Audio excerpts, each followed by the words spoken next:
Oke, mari kita berdoa. Bapa, biarlah Engkau sendiri memberikan roh hikmat dan wahyu pada setiap kami, juga kepada Pastor Paul untuk menjelaskan pada saat ini pada setiap kami. Biar kami menangkap rema-Mu Tuhan, di dalam nama Tuhan Yesus. Amin. Amin. Silakan dibaca Kejadian 11 sama Roma 14. Kejadian 11 ayat 1 sampai 32 dan Roma 14. Adapun seluruh bumi satu bahasanya dan satu logatnya. Maka berangkatlah mereka ke sebelah timur dan menjumpai tanah datar di tanah Sinear, lalu menetaplah mereka di sana. Mereka berkata seorang kepada yang lain, "Marilah kita membuat batu bata dan membakarnya baik-baik." Lalu bata itulah dipakai mereka sebagai batu dan tergala-gala sebagai tanah liat. Juga kata mereka, "Marilah kita dirikan bagi kita sebuah kota dengan sebuah menara yang puncaknya sampai ke langit. Dan marilah kita cari nama supaya kita jangan terserak ke seluruh bumi." Lalu turunlah Tuhan untuk melihat kota dan menara yang didirikan oleh anak-anak manusia itu. Dan ia berfirman, "Mereka ini satu bangsa, dengan satu bahasa untuk semuanya. Ini barulah permulaan usaha mereka. Mulai dari sekarang, apapun juga yang mereka rencanakan, tidak ada yang tidak akan dapat terlaksana. Baiklah kita turun dan mengacau balaukan di sana bahasa mereka, sehingga mereka tidak mengerti lagi bahasa masing-masing. Demikianlah mereka diserahkan Tuhan dari situ ke seluruh bumi, dan mereka berhenti mendirikan kota itu. Itulah sebabnya sampai sekarang nama kota itu disebut Babel, karena disitulah dikacau balaukan Tuhan bahasa seluruh bumi, dan dari situlah mereka diserahkan Tuhan ke seluruh bumi. Inilah keturunan Sem. Setelah Sem berumur 100 tahun, ia memperanakan Arpaksad 2 tahun setelah air bah itu. Sem masih hidup 500 tahun setelah ia memperanakan Arpaksad, dan ia memperanakan anak-anak lelaki dan perempuan. Setelah Arpaksad hidup 35 tahun, ia memperanakan Selah. Arpaksad masih hidup 403 tahun setelah ia memperanakan Selah, dan ia memperanakan anak-anak lelaki dan perempuan. Setelah Selah hidup 30 tahun, ia memperanakan Eber. Selah masih hidup 403 tahun setelah ia memperanakan Eber, dan ia memperanakan anak-anak lelaki dan perempuan. Setelah Eber hidup 34 tahun, ia memperanakan Peleg. Eber masih hidup 430 tahun setelah ia memperanakan Peleg, dan ia memperanakan anak-anak lelaki dan perempuan. Setelah Peleg hidup 30 tahun, ia memperanakan Rehu.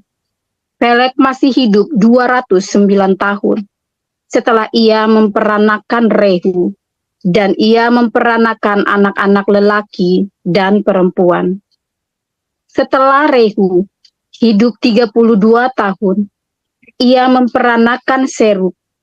Rehu masih hidup 207 tahun setelah ia memperanakan Serug, dan ia memperanakan anak-anak lelaki dan perempuan. Setelah Serug hidup 30 tahun, ia memperanakan Nahor. Serug masih hidup 200 tahun setelah ia memperanakan Nahor, dan ia memperanakan anak-anak lelaki dan perempuan. Setelah Nahor hidup 29 tahun, ia memperanakan Terah. Nahor masih hidup 119 tahun. Setelah ia memperanakan Terah, dan ia memperanakan anak-anak lelaki dan perempuan. Setelah Terah hidup 70 tahun, ia memperanakan Abram, Nahor, dan Haran. Inilah keturunan Terah. Terah memperanakan Abram, Nahor, dan Haran. Dan Haran memperanakan Lot. Ketika Terah ayahnya masih hidup, matilah Haran di negeri kelahirannya, di Ur Kasdim. Abram dan Nahor, kedua-duanya kawin. Nama istri Abram ialah Sarai, dan nama istri Nahor ialah Milka, anak Haran, ayah Milka dan Yiska. Sarai itu mandul, tidak mempunyai anak. Lalu Terah membawa Abram anaknya serta cucunya Lot, yaitu anak Haran, dan Sarai menantunya, istri Abram, anaknya. Ia berangkat bersama-sama dengan mereka dari Ur Kasdim untuk pergi ke tanah Kanaan. Lalu sampailah mereka ke Haran dan menetap di sana. Umur Terah ada 205 tahun, lalu ia mati di Haran.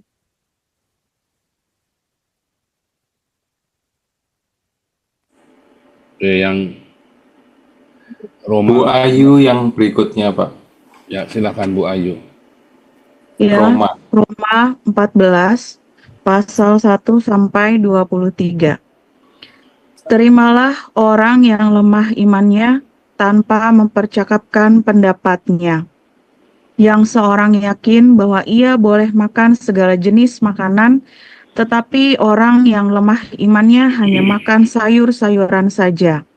Siapa yang makan, janganlah menghina orang yang tidak makan. Dan siapa yang tidak makan, janganlah menghakimi orang yang makan.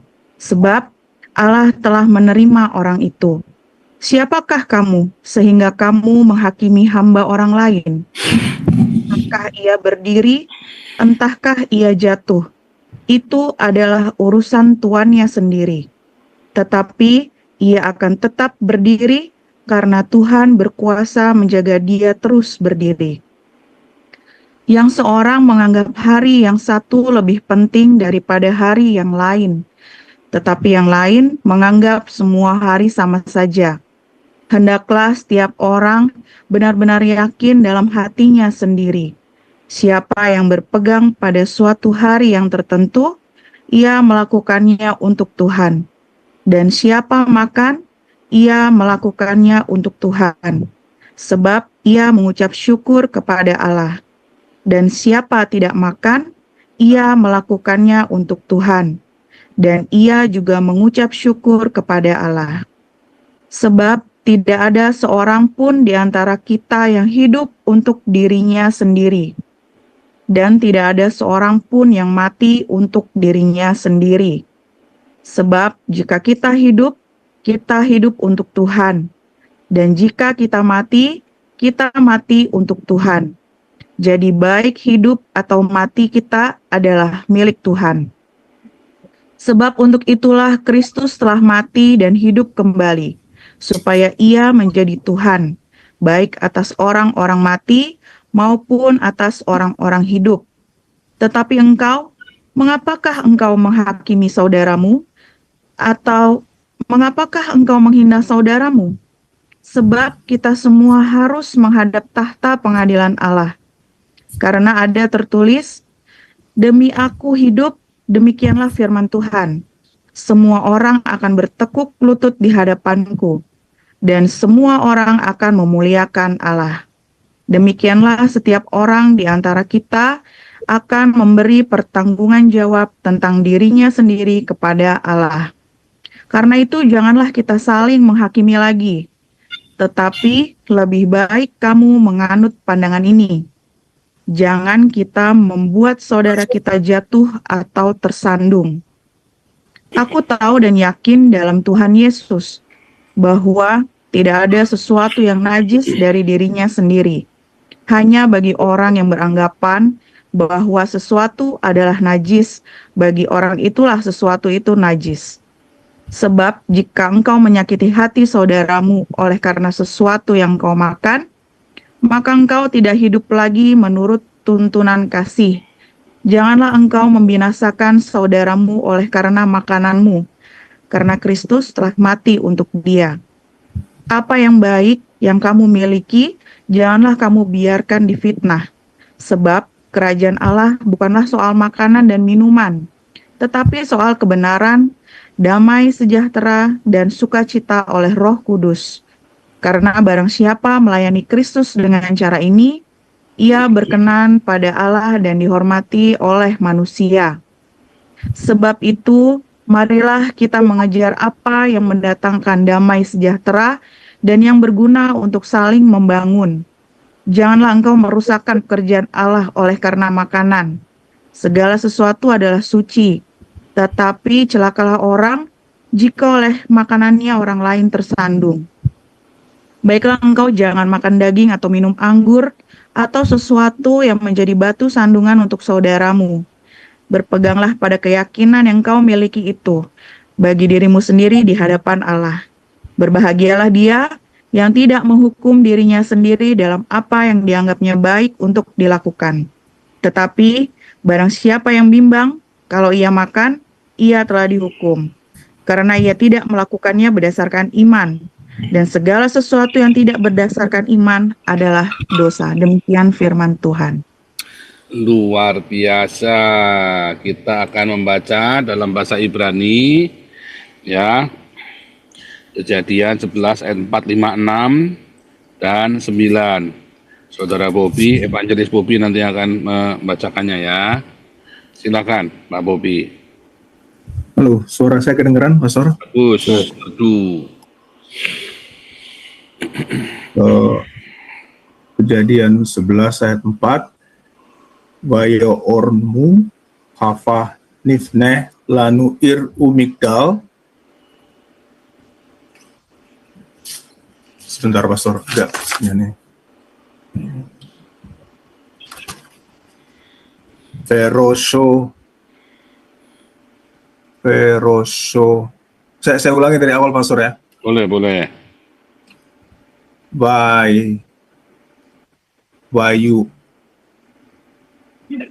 Wayu omru hafa nifneh lanu ir umigdal veroso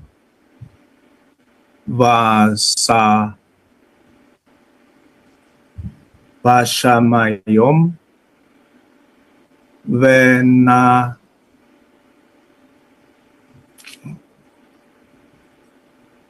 Venasi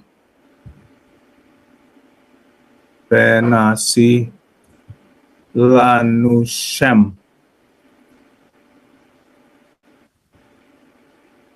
Pen Nuf. Bentar, Pastor, ini layarnya agak ini, saya dari tab aja ya, Pastor ya. Venuse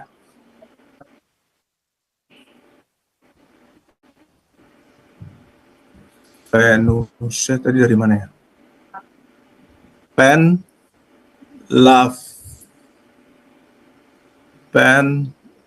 Nafuts al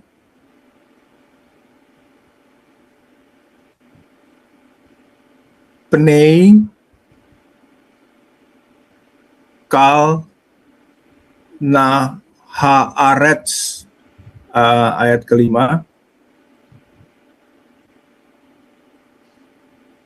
Vayorat Adonai lirot et ha'ir ve et migdal asher Banu Bnei Adam. Ayat yang ke-6, Vayo Omer Adonai Hen Am Echad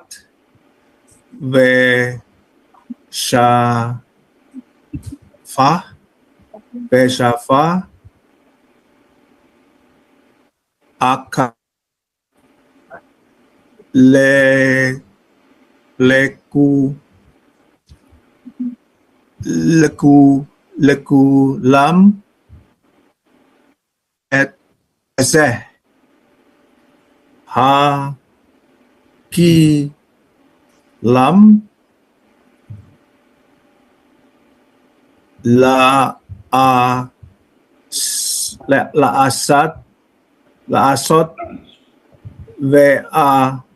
Ta Lo Yi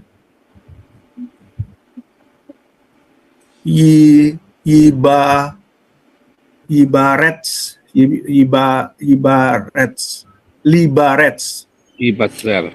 Libatser, sorry. Mehem Kil Ekol Asher Smu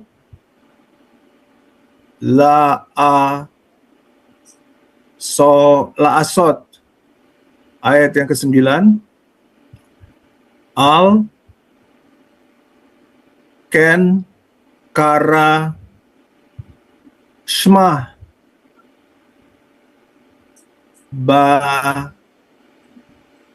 Bafel Ki Sham Balal Adonai Sfat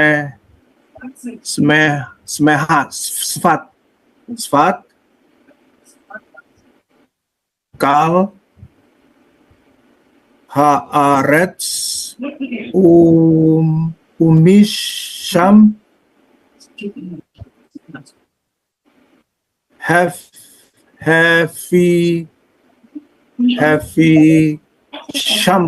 Sham Adonai Al Penei Kal Das Handballfinale war leider nicht so knapp. Die deutsche Handballnationalmannschaft hatte Haaretz. Ya. Haaretz, ya. Ya, terima kasih. Juga kata mereka, marilah kita dirikan bagi kita sebuah kota dengan sebuah menara yang puncaknya sampai ke langit, dan marilah kita cari nama supaya kita jangan terserak ke seluruh bumi. Ya. Wayumru ya, Wayumru Hafanifne Lanuir Umigdal Verosou Pashamayim Venase Lanusem Penapus Al Penei Kal Haaretz.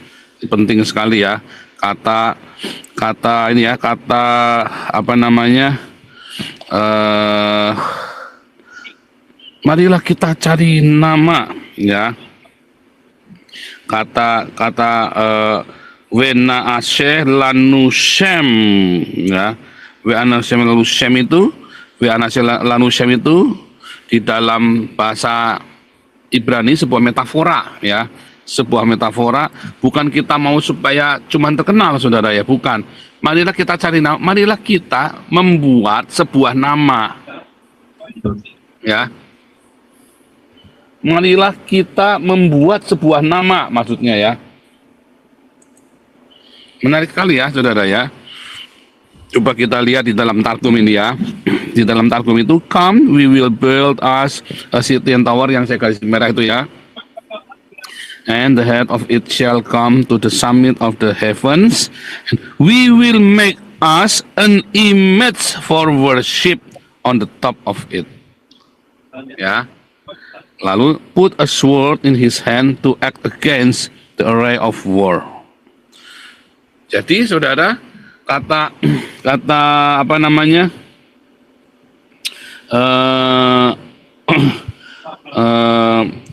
Naaseh lanu Shem, Naaseh ya, Naaseh lanu Shem itu artinya adalah membuat sebuah Allah, saudara, membuat sebuah dewa, membuat sebuah idol, ya.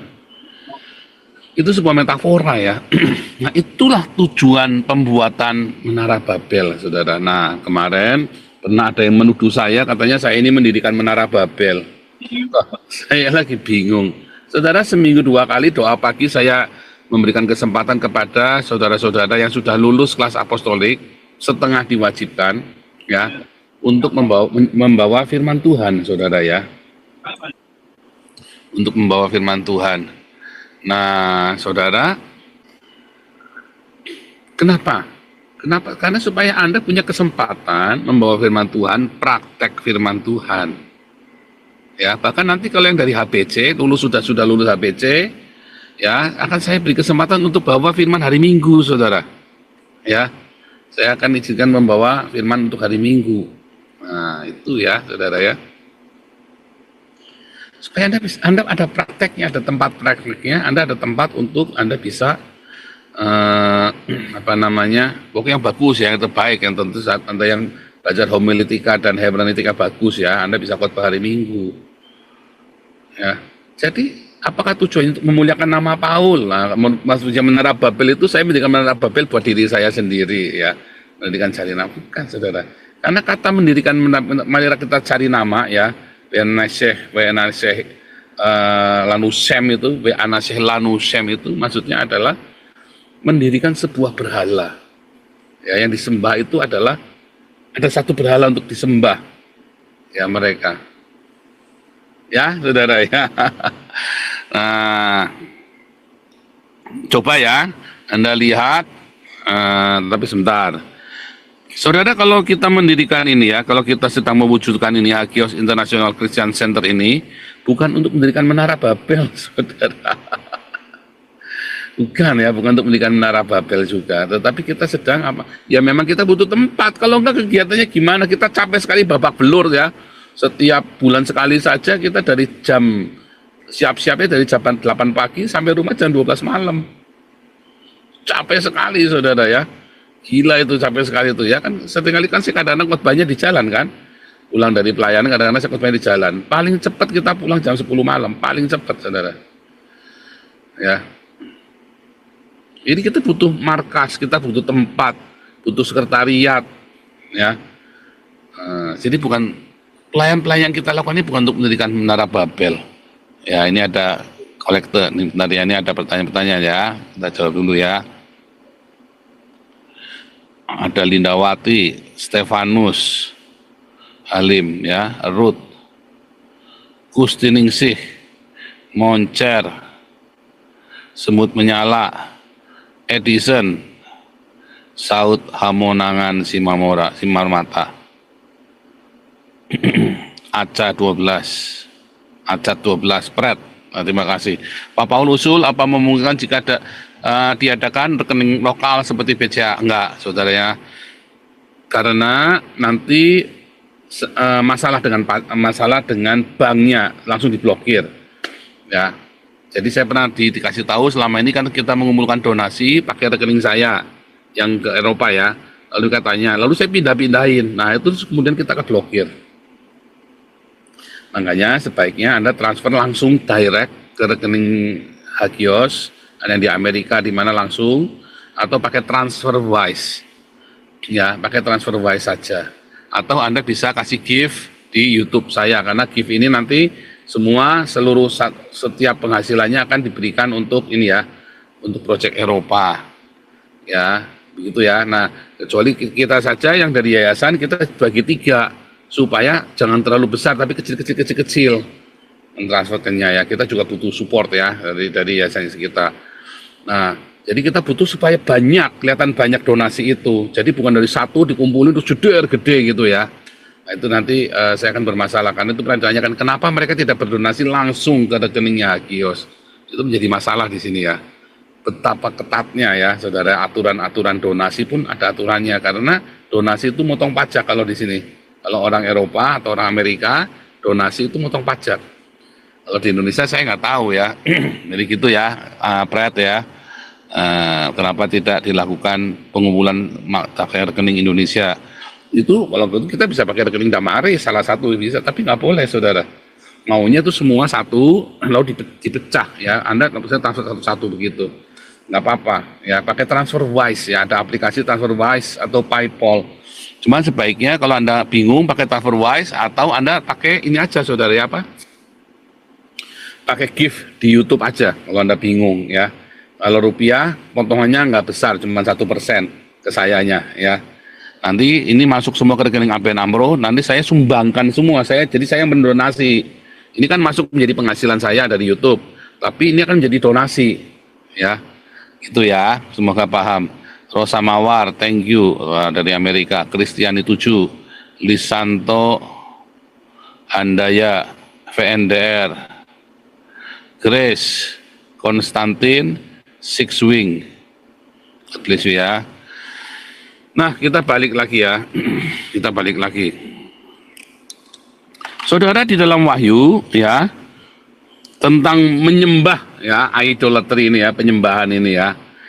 Dan semua orang yang diam di atas bumi akan menyembahnya. Menyembah siapa? Menyembah patung antikris ini ya, binatang ini ya. Binatang antikristus, yaitu setiap orang yang namanya tidak tertulis sejak dunia dijadikan dan di dalam Alkitab kehidupan dari anak domba yang telah disembelih. Dan seluruh kuasa binatang yang pertama itu dijalankannya di depan matanya. Ia menyebabkan seluruh bumi dan semua penghuninya menyembah binatang yang pertama yang luka parahnya telah sembuh. Siapa, saudara?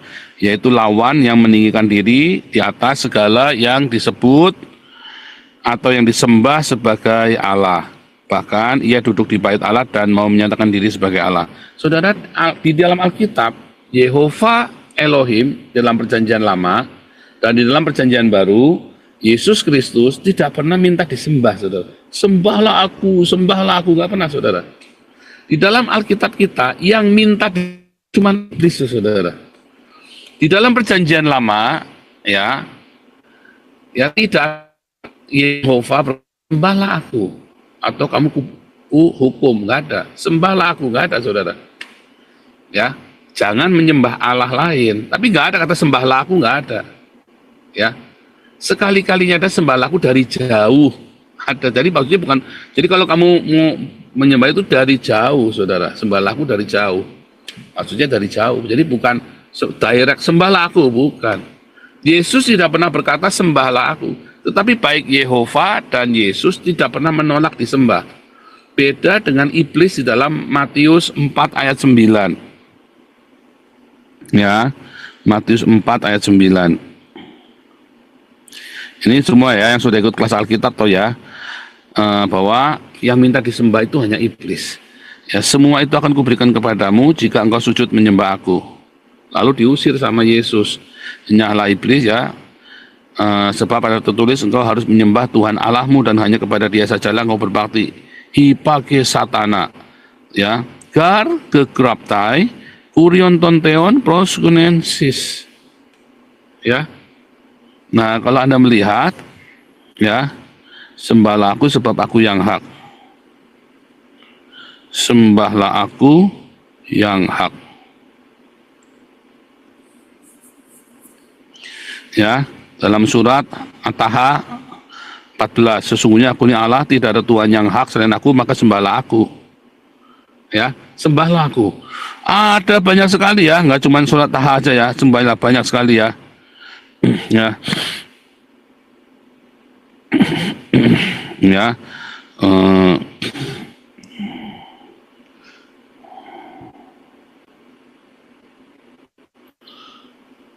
Surat Al-Anbiya sama ya, dalam surat Al-Anbiya bahwasanya tidak ada Tuhanku, sembahlah aku, ya. Nggak ada lagi ya, saudara ya. Semua ada 8 kali kalau nggak salah, sembahlah aku. Ya. Serius beneran saudara ya, ada 8 kali itu ya, sembahlah aku katanya Allah kan. Kalau SWT-nya Islam itu. Tapi di Alkitab, Yehova dan Yesus tidak pernah berkata sembahlah aku loh saudara. Karena Allah yang sejati itu tidak minta disembah-sembah. Tapi semua orang datang kepada Yehova dan kepada Yesus pasti sujud menyembah, dan mereka tidak menolak untuk disembah. Karena memang tidak mungkin Anda tidak menyembah Yesus kalau datang kepada Yesus. Kalau Yesus datang kepadamu, tidak mungkin Anda tidak tersungkur. Tidak mungkin saudara. Tidak mungkin kalau malaikat yang dari Yehova datang kepadamu terus Anda nggak tersungkur. Tidak mungkin. Ya, tetapi ada yang bukan dari sorga. Lalu dia maksa kamu untuk menyembah, enggak, kamu akan disembah. Nah itu tadi, ya, ada di dalam ini ya. Ini kan? Wenasyeh lanushem, ya. Mari kita mencari nama.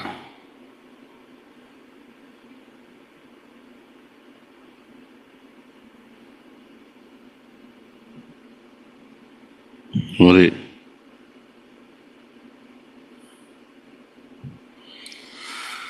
Ya, Wenasyeh lanushem. Mari kita mencari nama. Ya. Mari kita membuat sesembahan, maksudnya begitu ya.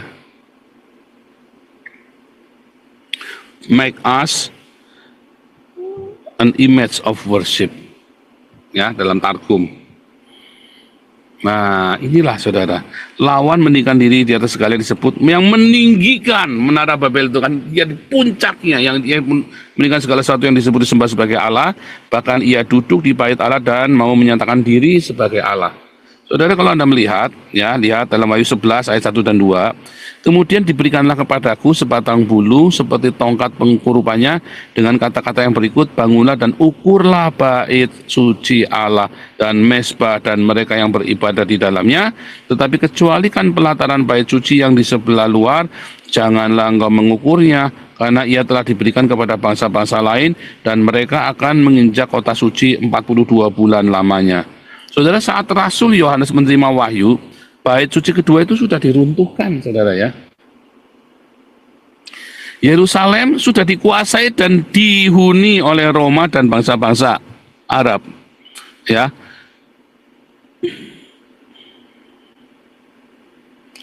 Sudah dihuni oleh Roma dan bangsa-bangsa Arab. Rasul Yohanes menerima wahyu itu kurang lebih tahun 90-an, ya. Bait suci dihancurkan tahun 70 loh. Kenapa Rasul Yohanes disuruh mengukur bait suci? Ya. Ulangi ya. Bangunlah dan ukurlah bait suci Allah dan mesbah dan mereka yang berdiri dalamnya. Tapi kecualikan pelataran bait suci yang sebelah luar, yang di luar, ya. Karena akan diinjak-injak oleh asing, saudara ya. Coba kita lihat ya. Kalau Anda melihat ya, bait suci itu yang ini ya. Ini Dome of the Rock yang sekarang Anda lihat di Israel. Nah, inilah bait suci, saudara. Bait suci dan halamannya ini.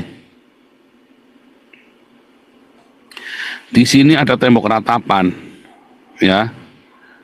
Iya kan? Inilah Masjidil Al-Aqsa, tempat Muhammad naik ke surga, ya, ke tempatnya Arsy katanya Isra Mi'raj itu ya. Ini kan Al-Aqsa nih. Ini kan tembok ratapan.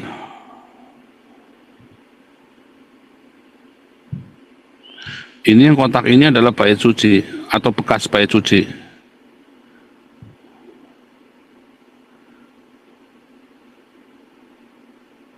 Ya. Nah, ini kan Anda lihat ini. Nah, ini bait suci contohnya ya. Inilah bait suci dan inilah bait suci, ini halaman dalam. Ini luar. Total bait suci ini, saudara ya, yang di sekelilingnya itu, temboknya itu. Ini halaman luar. Ini halaman dalam. Maksudnya begitu ya, halaman luar. Enggak usah, jangan diukur, halaman dalamnya saja. Inilah halaman dalam. Nah, inilah Masjidil Aqsa di sini, Al-Aqsa. nempel di tembok ini yang ini ya, yang saya kasih merah semua ini. Ini Al-Aqsanya. Nempel di sini, Al-Aqsa. Nah, jangan bingung ya. Jadi Al-Aqsa itu tidak ada di halamannya bait suci, nggak ada, tapi dia di sebelah luar. Ya, ada di halaman luar. Di bait suci namanya, berdiri di bait suci tapi di halaman luar. Ya, karena nyorok ke sini nanti Al-Aqsa ini, ya. Nyorok ke dalam ini kan halaman luar, dia nyorok ya. Di halaman luar. Nah, ini kan halaman, ini kan bait sucinya. Al-Aqsa di halaman luar, tapi di halaman. Ya, ingat ayatnya. Ya, bangunlah dan ukurlah bait suci Allah dan mezbah yang mereka berada dalamnya, kecualikan pelataran bait suci yang sebelah luar. Ya. Karena akan diberikan kepada bangsa-bangsa lain. Itu apa? Roma dan bangsa-bangsa Arab, ya kan? Lihat, ini ya. Mengapa bait suci dan halaman dalamnya? Di dalam bait suci dan halamannya ada ruangan suci, maha suci, ya kan? Ini ruangan suci, dan di dalam ininya ada mezbah dan kolam pembaptisan. Ya, ada mezbah dan kolam pembaptisan di halaman dalam, bukan halaman luar ya, di halaman dalam bait suci. Ini ya, di halaman dalam bait suci, ya. Nah, Anda lihat, ya, kan bait suci sudah tidak ada hari ini kan. Lalu bagi orang Yahudi, dulu pernah saya jelaskan bahwa tubuh kita, tubuh mereka adalah bait suci. Now our bodies are our temples. Ini ambil dari kabat.org itu ya, kabat.org. Ini adalah website resminya orang-orang Hasidik. Ya, Hasidik itu adalah gerakan zamannya Beshem Tov, ya, abad ke-11 ya, abad ke-17-18, Beshem Tov.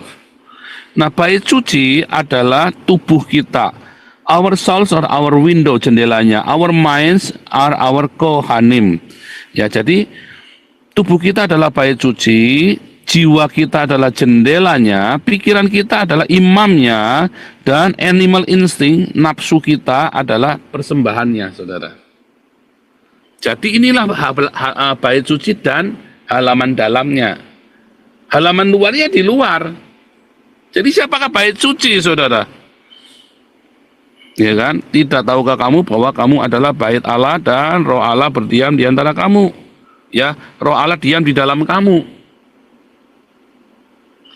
Jadi ketika di dalam Wahyu 11, ukurlah bait suci dan yang ada di dalamnya adalah kita lah bait suci, ya kan? Lalu jiwa kita adalah jendelanya, ya, pikiran kita adalah imamnya, nah hawa nafsu kita adalah korban bakarannya. Itulah bait suci dan halaman dalamnya. Ya. Itulah orang Yahudi dan orang Kristen, saudara. Kita adalah bait suci. Jadi ketika Yohanes disuruh mengukur bait suci dan ada yang di dalamnya, Anda melihat, mengukur bait suci dan yang ada di dalamnya, dalam Wahyu 11, ya, ayat 1 ya, dan 2, maka tiba-tiba ayat 3-nya, aku akan memberi tugas kepada 2 saksiku. Ya kan? Jadi siapakah bait suci yang dimaksud di sini? Apakah dan siapakah? Yang dimaksud adalah orang Kristen dan orang Yahudi, saudara. Dua-duanya sepakat bahwa kitalah bait suci. Ya, bahwa kitalah bait suci. Jangan bingung ya.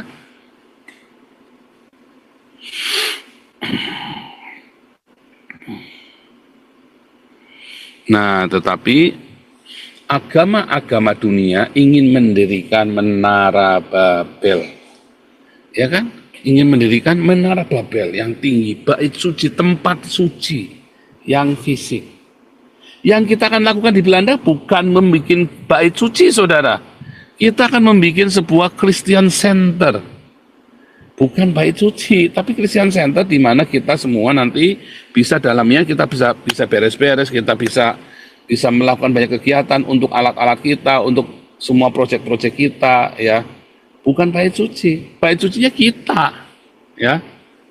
Lalu agama-agama dunia berusaha membuat ini, saudara ya. Nah, contoh ini nih, ya kan, harus ada kiblat kan, kiblatnya kan, ya kan, kata oh ini bukan menyembah berhala, tapi kalau ini gimana? Ini menyembah berhala, saudara. Sujud di depan patung Ganesha menyembah berhala. Tapi kalau ini bukan, katanya kan. Ini bukan. Jelas-jelas mereka mencium ya Hajar Aswad.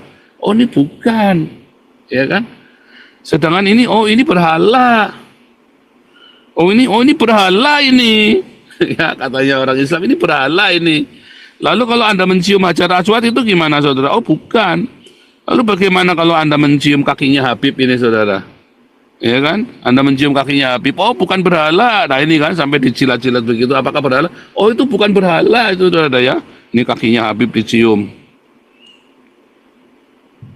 Coba lihat ini di tembok ratapan tadi pertanyaannya nih, kenapa tembok ratapan, gimana tembok ratapan? Apakah mereka berdoa kepada tembok, ke arah tembok? Enggak, saudara. Ya, kenapa? Anda lihat di balik tembok ini. Di balik tembok ini ada bait suci, saudara. Ya, dan itu adalah tembok dari bait suci yang tersisa dari zaman Yesus. Ya, mereka ingin sekali masuk ke dalam bait suci itu, tapi kan nggak bisa. Wilayah ini kan dikuasai sama Yordania, sama Palestina. Hanya setahun sekali ada satu orang imam dari orang Yahudi yang boleh masuk ke Dome of the Rock ini yang di tengah ini, saudara. Setahun sekali saja, satu orang saja masuk ke bawahnya, di kolongnya. Masuk di bawahnya ya, di Holy Ground-nya. Hanya setahun sekali dan hanya satu kali, saudara. Ya, jadi ketika mereka berdiri di sini, mereka menghadap ke tembok ratapan, bukan mereka menghadap ke ini, mereka menyembah tembok, tapi mereka sedang ingin ke dalam ini loh, sedang ingin ke dalam ini, ya. Beda kalau Anda melakukan ini, saudara. Ya, kalau Anda tidak menghadap ke sini nggak sah, ya kan? Kalau di tembok ratapan nggak ada dari sebelah ini ya. Ini kan berdoa sebelah menghadap ke sana. Maka yang di sini nggak ada, saudara. Nggak ada, karena wilayahnya orang Islam, Palestina, dan wilayahnya orang Yordania. Wilayahnya Palestina dan Yordania nggak bisa. Orang-orang Israel ini berdoa di baliknya itu nggak bisa. Ya, bahkan di tembok ratapan aja seringkali mereka tidak berdoa menghadap tembok. Mereka membelakangi tembok sambil goyang-goyang begini. Iya kan? Atau nyampingnya tembok, di sampingnya tembok. Bukan menghadap ke temboknya, tidak selalu. Ya. Nah, apa sih maksudnya, saudara? Dengan kecerdasannya, manusia itu berusaha membangun formulasi sains dan menciptakan Tuhan serta ilusinya untuk memanipulasi dirinya dan sesamanya. Ini, saudara ya. Ya kan? Manusia mencoba memanipulasi. Setelah mereka punya formulasi dari ilmu pengetahuan, dalam saat itu, ya, nanti tak tunjukkan bahwa agama itu bagian dari ilmu pengetahuan ya. Lalu manusia memformulasi Tuhan, mengkonsep Tuhan, tauhid, trinitas, oneness, ya kan? Apapun namanya, konsep dengan Tuhannya itu. Nah, itulah konsep yang diajukan oleh agama-agama di dunia. Makanya nggak heran kita mengenal namanya bahwa seluruh dunia ya berasal dari satu Babel. Ya. Ada di ini ya, antara seluruh dunia itu berasal dari satu agama ya, dari Timur Tengah, saudara. Semua agama itu berasal dari Timur Tengah sumbernya, dari Mesopotamia, ya. Semua agama itu dari Babel. Dari Babel ini berkembang ke India, ya kan? Dari Babel ini kan jadi Sem, Ham, dan Yafet, ya kan? Itulah agama-agama. Karena agama zaman itu adalah sains. Mereka tidak bisa menjelaskan hubungan matahari, bulan, bintang, terang dan gelap. Sains, nah, mereka menggunakannya dengan agama. Orang yang mengerti bisa menjelaskan dianggap luar biasa dan itulah agama. Sains itulah di zaman dulu yang namanya agama itu sains, saudara. Sains adalah agama, agama adalah sains. Makanya di zaman dulu kalau bilang orang sekolah, artinya sekolah apa? Agama. Ya, di zaman itu. Jangan bingung ya, saudara ya. Ini semua ya, yang hijau ini ada di Eropa, yang kuning ini ada di Timur Tengah, ya, yang merah muda ini ada di Arktik, ya, yang biru ini ada di Amerika, saudara ya.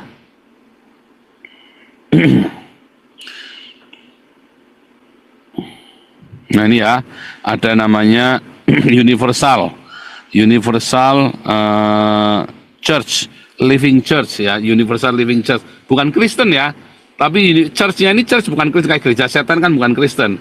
Universal Living Church adalah sebuah tempat agama universal. Nah, Kristen progresif bagian dari ini, saudara ya. Universal Living Church. Science is God. Karena memang agama itu mulai dari science. Science itu adalah agama di zaman kuno. Anda lihat kalau nonton Viking itu kan science kan mereka kan. Jadi seberapa mentoknya, ya itulah ilmunya mereka, agamanya mereka yang begitu ada yang beda, kamu akan dibunuh. Karena tidak boleh kamu lebih pintar dari imamnya, bisa kacau saudara. Padahal kan ilmu pengetahuan berkembang, artinya apa? Agama berkembang. Ya, science is God katanya ini ya. Ajaib ya saudara ya. Nah inilah bahayanya. Ya inilah bahayanya. Saudara, ketika Anda belajar ya tentang science hari ini kan banyak orang menjadi ateis. Oh saya tidak percaya Tuhan karena apa? Karena science. Kenapa? Agamanya dia science itu. Di awal zaman Babilonia kuno, Nimrod, dia melihat dewa bulan, dia melihat kok perputarannya konsisten ya, hebat sekali. Nah itulah ilmu pengetahuan, itulah agama zaman itu. Makanya orang Yahudi kalau bilang belajar, artinya apa? Belajar menjadi ahli Taurat, ahli agama. Orang Islam bilang belajar, ya belajar jadi ahli agama, saudara. Sekolah Islam pertama ya madrasah, sekolah agama. Sekolah Yahudi yang pertama ya sekolah agama. Sekolah para biksu ini ya orang-orang Buddha ini ya sekolah agama. Ya para filsuf-filsuf ini asalnya sekolah agama tadinya. Kemudian dari sekolah agama ini mereka belajar macam-macam, dari situ mengembangkan. Jadi arsitek, ya dari eksakta, sosial, ekonomi dan seterusnya. Nah itulah agama. Jadi kalau Anda mengerti asal usulnya agama itu ya science. Lalu zaman itu di framing.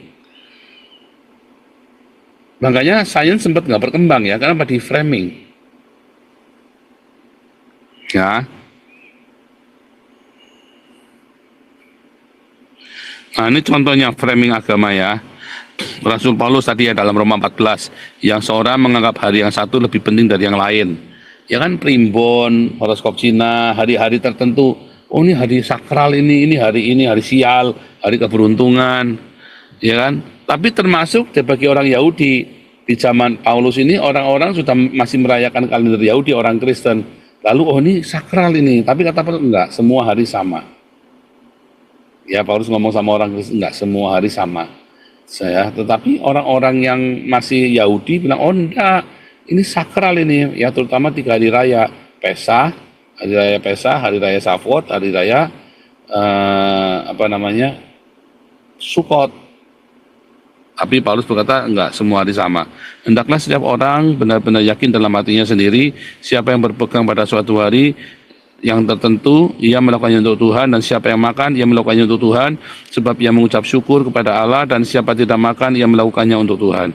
Juga mengucap syukur kepada Allah, sebab tidak seorang pun di antara kita yang hidup untuk dirinya sendiri, dan tidak ada seorang pun yang mati untuk dirinya sendiri, sebab jika kita hidup untuk Tuhan, kita mati untuk Tuhan, jadi baik hidup atau mati kita dalam milik Tuhan.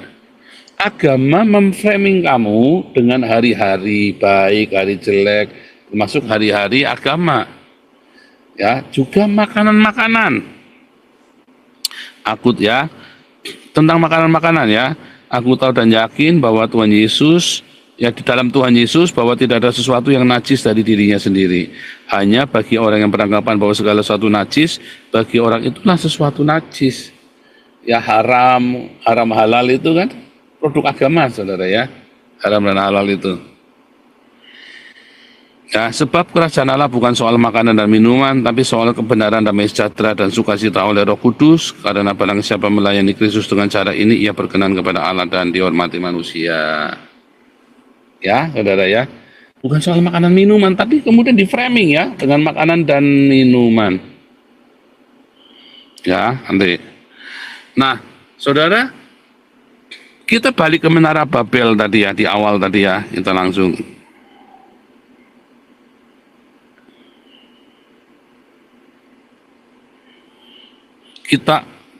Marilah kita mendirikan sebuah kota dengan sebuah menara yang puncaknya sampai ke langit. Marilah kita cari nama. Ya, Venaashe Lanu Shem. Marilah kita membuat sebuah nama. Ya, maka saudara, di akhir zaman ini orang-orang ya akan kembali membesarkan sains, dan sains itu sebagai agamanya, termasuk tadi ini ya, sains sebagai agamanya, science is God ini ya. Lalu orang-orang Kristen progresif termasuk di dalamnya ya, mereka membuat sebuah sains sebagai agamanya, dan kemudian mereka ya akan mereka akan mulai untuk mempersekusi kita yang beragama, saudara, yang percaya kepada Yesus Kristus. Orang-orang Islamnya kan juga sains kan, dianggap Al-Quran adalah sains katanya ya. Itulah bukti ya, karena ingin dianggap sains. Itulah bukti bahwa science is God. Jadi Allahnya Al-Quran apa? Sains, sainsnya Arab. Allahnya orang Islam adalah sainsnya Arab, saudara. Ya, itu yang terjadi. Dan masa-masa antikristus ini, ya, orang-orang Islam ini ya akan berusaha memframing sains, akan mengebiri sains. Makanya nanti, sekarang ini orang-orang perempuan nggak boleh sekolah. Dalam Islam itu anak perempuan nggak boleh sekolah tinggi-tinggi. Ya, sama seperti Hitler ya, nggak suka kalau ada perempuan suka berontak ya, tembak langsung sama Hitler ya. Kalau ada perempuan suka ngomong lebih lantang dari laki-laki, tembak mati sama Hitler. Nah, ini sains ini ya, science is God, agamanya sains. Islam juga menganggap agama sains. Antikristus itu adalah sebuah sains, saudara ya. Tadi lihat ya, api yang turun dari langit yang membuat tanda-tanda dengan menurunkan api dari langit. 19.000 roket hanya dalam waktu berapa? 10 bulan. 19.000 roket hanya dalam waktu 10 bulan, saudara. Itu adalah roket terbanyak yang pernah diluncurkan oleh manusia kepada sebuah negara. Ya.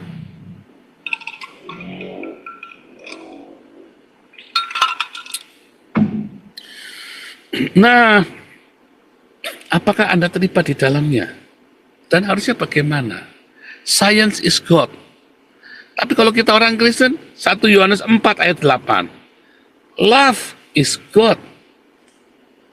God is love, bukan lust ya, bukan hawa nafsu, bukan seks.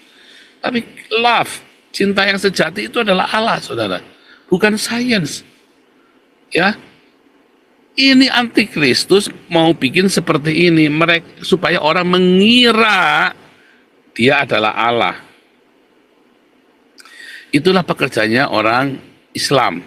Dia berusaha, walaupun sainsnya ngawur ya, tapi itulah pokoknya sains katanya, walaupun ngawur, bulannya dibelah katanya. Itu ngawur, saudara. Tapi itulah sains menurut Islam. Ya. Ajaib kan? Kacau sekali nih orang-orang Islam ini ya.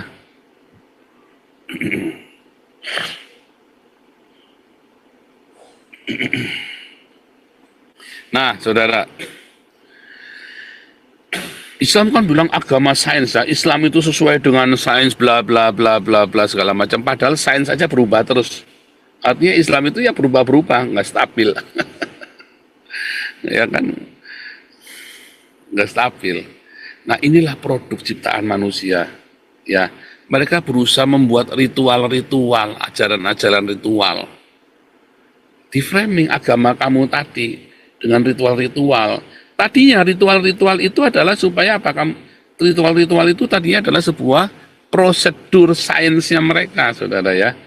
Tadinya ritual-ritual itu adalah bagian dari prosedur sains dan kekuasaan. Dari mulai penyembahan, dari mulai wudhu, ya, tawaf, ya kan, 7 kali muterin Ka'bah, itu adalah sains tadinya ya. Mereka ada sebuah percobaan sains, lalu itu dijadikan ritual. Semua ya, semua agama, semua ritual-ritual itu tadinya adalah sains yang kemudian dijadikan agama, termasuk dalam agama Buddha. Ya kan? Termasuk dalam agama Buddha, Shinto, agama apa lagi tuh, Hindu, Islam apalagi terutama ya, itu kan dari. Maka dari itu saudara, ketika kamu berkata bahwa Al-Qur'anmu, Alkitabmu adalah sains, hati-hati saudara. Kamu sedang ada di dalam menara Babel. Kamu sedang menjadi konspirator dari antikristus. Ya, konspirator dari antikristus. Tetapi kalau kamu berkata bahwa Alkitabmu adalah cinta kasih, maka kamu adalah menjadi konspirator dari Yesus Kristus. Kamu adalah kolaborator dan konspirator dengan Yesus Kristus yang adalah cinta. Kalau kamu berkata bahwa Al-Quran kamu, Alkitab kamu itu scientifical, maka kamu sedang menjadi kolaborator dari antikristus, saudara. Kelihatannya sains ya, kelihatannya. Nah, makanya Islam kan bangga sekali Islam agama sains, walaupun sainsnya ngawur semua di dalam Islam ya. Sperma dari darah dan seterusnya itu ya, dari tulang sumsum sorry ya, sperma dari tulang sumsum, bulan dibelah ya, dan sebagai macam kengawuran lain di dalam Islam. Kenapa? Intinya adalah supaya cari nama, mengkonsep Tuhannya. Kalau ditanya apakah Muhammad ketemu Allahnya, enggak pernah saudara. Tapi mengkonsep Tuhan. Orang-orang Islam itu mengkonsep Tuhannya. Sama orang-orang Kristen seringkali mengkonsep Tuhannya. Sains mengkonsep Tuhan. Ya kan? Sains itu mengkonsep Tuhan. Ya saudara. Padahal Tuhan itu jelas sekali. 1 Yohanes 4 ayat 8. Allah adalah kasih. Ya. Singkat sekali saudara. Kalau Anda punya cinta, maka Anda percaya kepada Allah. Kalau Anda tidak percaya cinta, maka Anda ya tidak percaya kepada Allah. Ya kan? Nah, kemudian tanda-tanda antikristus ini nanti ya akan terjadi ya, yang tadi yang perang api itu kan semua. Yohanes waktu ngelihat api itu kan hebat sekali saudara. Kalau kita ngelihat api, oh itu missiles, itu roket. Tapi zamannya Yohanes itu kan wah hujan api, heboh dia ngelihat dalam penglihatan itu hujan api itu di atasnya Israel itu. Iya kan? Yohanes melihat hujan api, hati-hati katanya. Itu tanda-tanda dari antikristus yang melemparkan roket habis-habisan kan. Orang-orang Islam ini kan persis antikristus. Persis. Digenapi ya penggenapan Wahyu 13 hujan api di langit Israel itu saudara. Hari ini kan terjadi persis. Roket terbanyak, missiles terbanyak yang pernah diluncurkan. Ya kan? Satu missile harganya $600 atau 10 juta. Kan geblek ini Indonesia ini.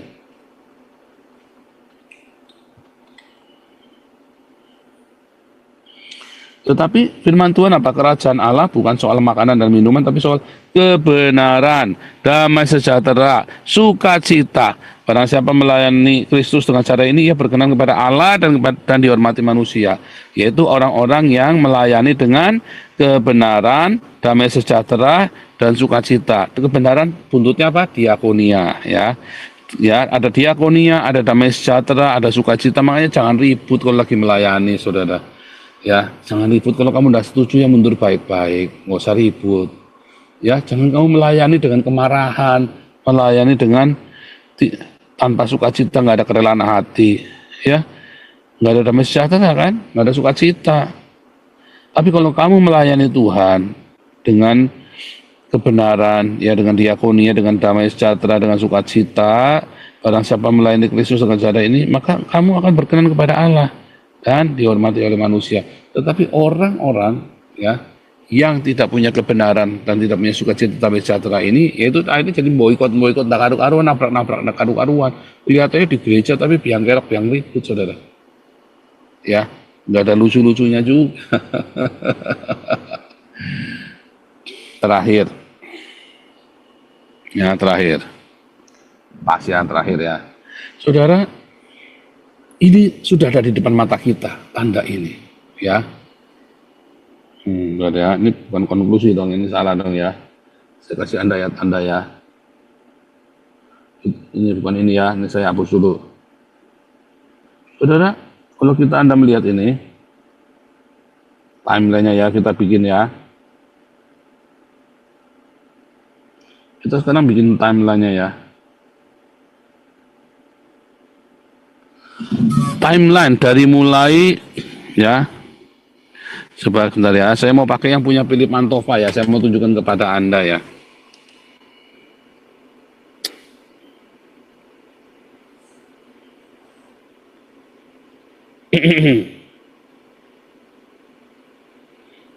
Mana nih?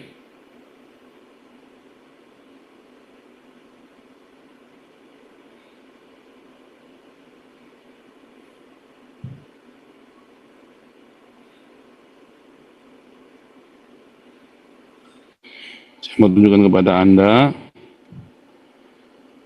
Inilah susunan kejadian yang hidup. Kejadian. Ini Philip Mantova ya. Salahnya di mana ini, saudara ya? Salahnya di mana? Saya tunjukkan ke Anda salahnya di mana.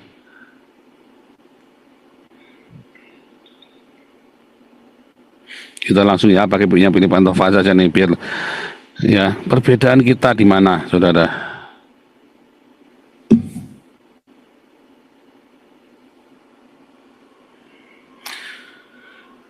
Anda lihat ya, kata bahwa ini ada di masa kini nanti ya. Ini kan sekarang Israel nih kan, zamannya Israel ini sekarang nih, Israel perang.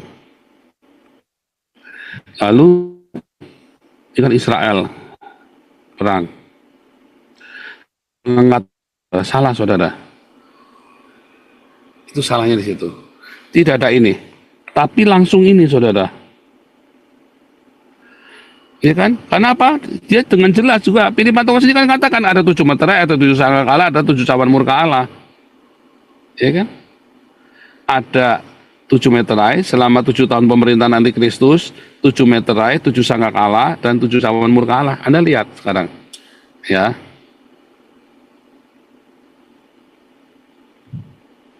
Di dalam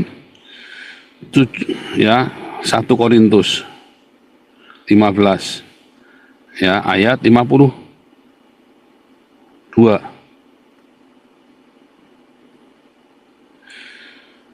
ya ayat 51 mulainya. Sesungguhnya aku menyatakan kepadamu suatu rahasia, kita tidak akan mati semuanya, tetapi kita semua akan diubah dalam sekejap mata pada waktu apa? Nafiri yang terakhir.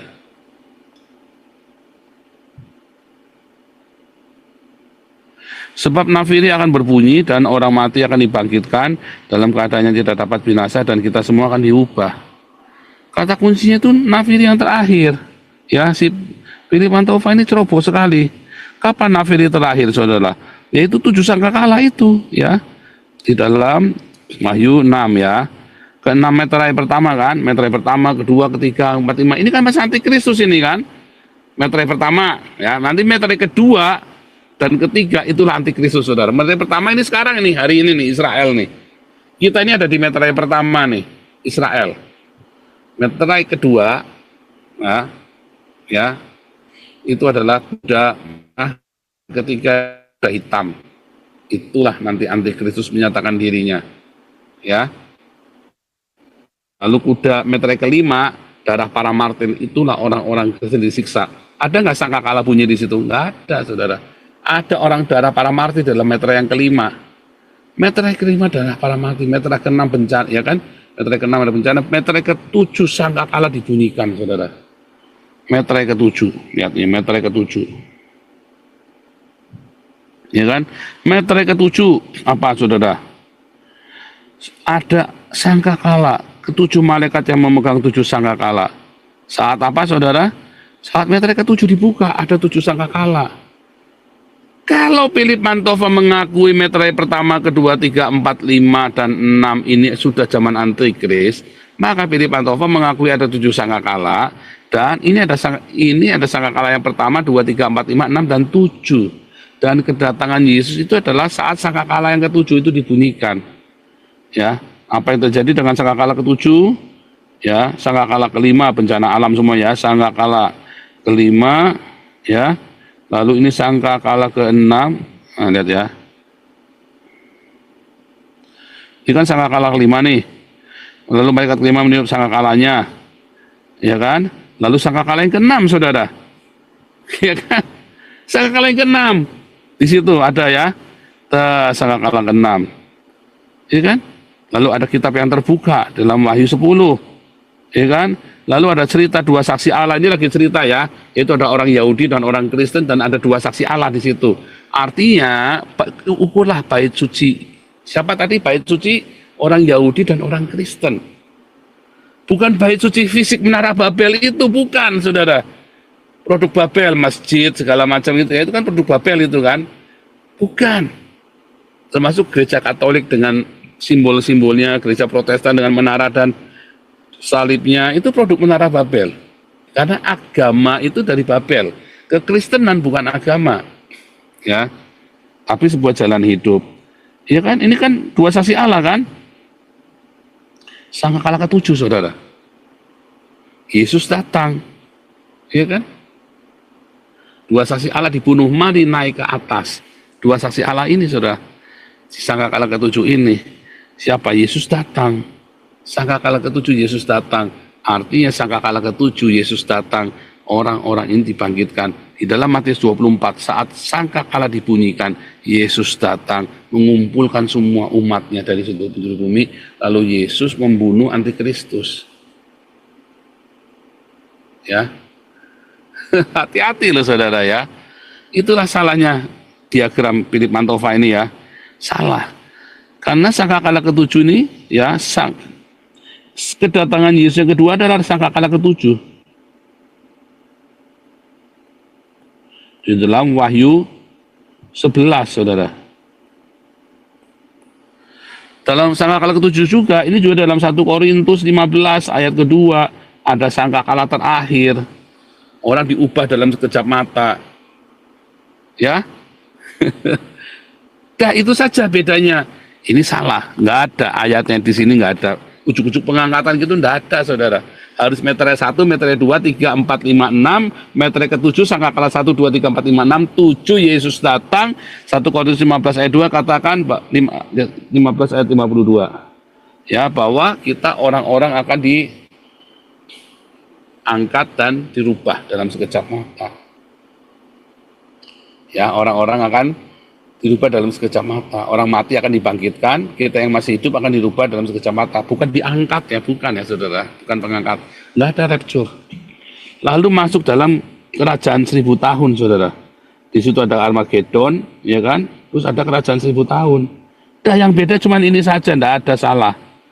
Ya. Jelas ya, Saudara ya, supaya Anda jangan nanti kecewa. Dan ingat, Saudara, kita tidak sedang mendirikan Menara Babel di mana batas sucinya adalah yang fisik, enggak, tetapi semua batas sucinya adalah di hati kita, tubuh kita, jiwa kita. Orang Yahudi sudah ke sana. Kalau Anda masih batas sucinya batas fisik, wah kelewatan. Orang Yahudi batas sucinya adalah hidupnya mereka. Tubuh kita adalah bait Allah, jiwa kita adalah jendelanya, pikiran kita adalah imamnya, daging kita, hawa nafsu kita adalah korban bakarannya. Seperti yang diajarkan oleh Tuhan Yesus dan para rasul.